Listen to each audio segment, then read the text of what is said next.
Eccolo qua.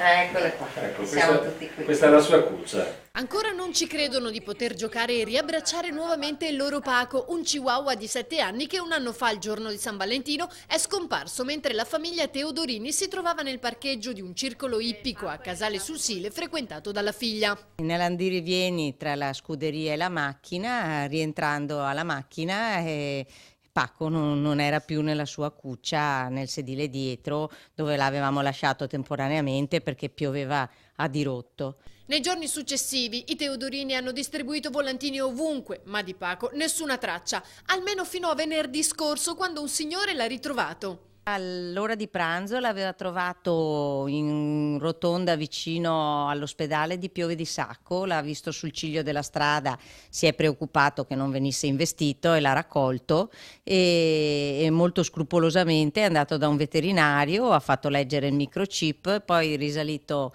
al numero di microchip, ha fatto una ricerca autonomamente, tra l'altro, perché a mio giudizio doveva essere il veterinario a farla, invece bravissimo lui. E stavamo mangiando, no? Ed eravamo in tenuta da casa. Arrivate le foto, accertato che era lui, eravamo già vestiti con papà con le macchine, con le chiavi della macchina. Siamo arrivati e lui era lì seduto tranquillo, mi ha visto e si è subito alzato e mi ha riconosciuto. E quando l'ha tenuto in braccio papà si è sporto verso di me e quando l'ha fatto mi sono sentita proprio benissimo perché mi aveva proprio riconosciuto.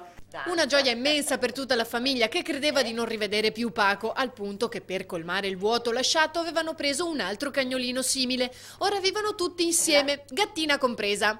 Il ritrovamento di Paco è stata l'occasione per la signora Angela di evidenziare un aspetto di non poca importanza e lanciare un messaggio. Non è bello dirlo, però spesso i veterinari sono un po' superficiali quando arriva lì un cagnolino, non è che spesso vanno a fondo nel vedere un cane adulto, non è che sempre si accertano di che provenienza è, del numero del microchip. Vogliamo sperare che queste persone non siano mai andate da un veterinario, perché se non fosse così dobbiamo anche pensare che c'è un po' di superficialità da parte di chi dovrebbe vigilare su queste cose.